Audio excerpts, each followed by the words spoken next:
اللہ رب العزت کا شکر ہے کہ اس کی توفیق سے اور آقا علیہ الصلوۃ والسلام کے نالین پاک کے تصدق سے آج ہم اس درس قرآن کی ہفتہ وار نشست میں ہم سب اللہ کی توفیق سے حاضر ہیں۔ حاضرین محترم، یہاں ہمارا یہ مل بیٹھنا، آپ کی ہفتہ وار یہ نشست کرنا، آپ یوں سمجھیے کہ یہ اللہ نے جو مومنوں پر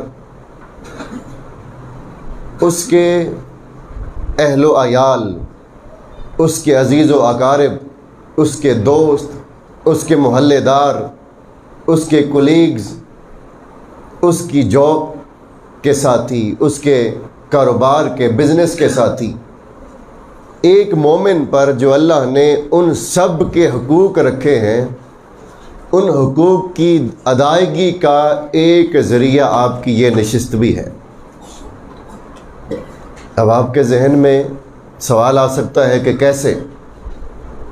کہ میں نے جو عرض کی کہ اللہ نے مومن پر، میں پھر جملہ دہراتا ہوں، مومن پر جو اللہ نے حقوق رکھے ہیں، سب سے پہلے اس کے گھر والوں کے، پھر اس کے دوست احباب کے، اس کے رشتہ داروں کے، اس کے محلے داروں کے، اس کے ساتھ کام کرنے والوں کے، اس کے بزنس پارٹنرز کے، الغرض کسی ایک دفتر میں کام کرنے والوں کے، اللہ نے جو مومنین پر ان سب کے حق رکھے ہیں، ان حقوق کی ادائیگی کا ایک ذریعہ ہماری آج کی نشست بھی ہے۔ اللہ رب العزت نے سورۃ التحریم میں ارشاد فرمایا، اب یہ میرے خیال سے کئی سال سے چل رہی ہے نشست، اور میری پہلی بار حاضری ہے، اور مجھے محترم قبلہ علامہ محمود مسعود قادری صاحب تو تشریف لاتے رہتے ہیں پہلے کئی بار یہاں پر، اور آپ کا ذکر خیر وہاں ہمیشہ ہوتا ہے آفس میں، اور ڈاکٹر صاحب کے ساتھ بھی ایک پرانی شناسائی ہے۔ میں نے جو آیا مبارکہ تلاوت کی، میں چاہوں گا کہ اس کی روشنی میں ہم اس کے سارے پہلوؤں کو یاد کر لیں، اور یقیناً ہمارا یہاں مل بیٹھنا اس کا مقصد بھی یہی ہے۔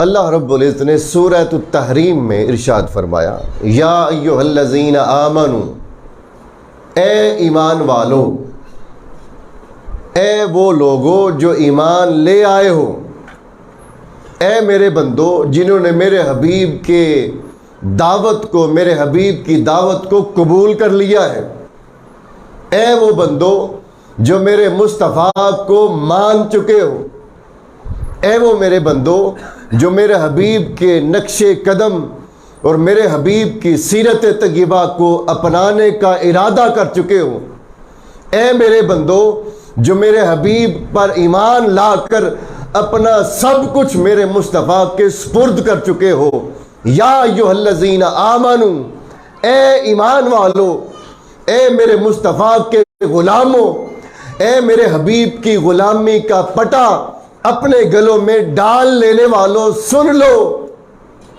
مولا کیا سنیں، کیا حکم ہے؟ فرمایا، قوا انفسکم واہلیکم نارا، تمہارے لیے حکم یہ ہے کہ سب سے پہلے اپنے آپ کو اور پھر اپنے اہل و عیال کو، قوا انفسکم واہلیکم نارا، اپنی جان کو اور اپنے اہل و عیال کو اس آگ سے بچاؤ جسے میں نے تیار کر رکھا ہے۔ اللہ نے براہ راست ہر مومن کو حکم دیا کہ اے وہ بندے جس نے مصطفیٰ کی غلامی کو قبول کر لیا ہے، مومن وہی ہوتا ہے جو حضور کی غلامی میں آ گیا، جس نے میرے مصطفیٰ کی نسبت کا، غلامی کا، محبت کا، عشق و ادب کا پٹا اپنے گلے میں ڈال لیا۔ اب سن لو، تم پر پہلا کام یہ ہے کہ اب اپنے آپ کو اور اپنے اہل و عیال کو اس آگ سے بچاؤ، وقودھا الناس والحجارہ، جس کا ایندھن انسان بھی ہیں اور پتھر بھی ہیں۔ انسان بھی ہیں اور بولیے پتھر بھی ہیں. یعنی اس قدر شدید آگ ہے کہ پتھر بھی پگھلا دے گی، اس کا ایندھن پتھر بھی ہیں. وقودها الناس والحجارہ، اس آگ سے انفسکم، اپنے آپ کو، واہلیکم، اور اپنے اہل و عیال کو بچاؤ. اب یہاں ہم پہلے سمجھتے ہیں کہ اہلیکم، اہل سے مراد کیا ہے. یہاں تک بات جو میں نے عرض کی مجھے لگتا ہے کہ بات سمجھ آ گئی. اہل سے مراد کیا ہے، اہلیکم کا مطلب کیا ہے، کون ہے اہل والے. اہل سے مراد کیا صرف وہ لوگ ہیں جو ایک گھر کی چار دیواری کے اندر رہتے ہیں؟ اہل سے مراد کیا صرف بیوی بچے اولاد ہے، والدین ہیں، یا اہل سے مراد کچھ اور ہے؟ تو یہاں اہل کا فرق بیان کیا مفسرین نے. سنیے گا، ایک لفظ استعمال ہوتا ہے آل، کیا، جسے ہم کہتے ہیں آل رسول. ہم عام طور پہ بولتے ہیں ایک لفظ ہوتا ہے آل اور ایک ہوتا ہے اہل. یہ دو لفظ استعمال ہوتے ہیں، کیا، آل اور بولیے اہل. آل تو بڑا مشہور ہے جی، حضور کی آل ہیں. ایک ہے اہل جس سے مراد اہل بیت بھی ہم لیتے ہیں.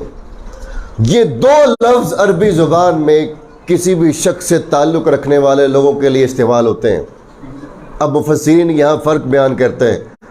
اگر لفظ آل ہو تو آل کا مطلب ہے صرف وہ جو اس کی اولاد یا اس کی نسل سے آگے چلے، اسے آل کہتے ہیں. اور اہل کون ہوتے ہیں؟ اہل سے مراد جس کا تعلق اس شخص کے ساتھ جڑتا چلا جائے وہ اس کی اہل میں شامل ہو جاتا ہے.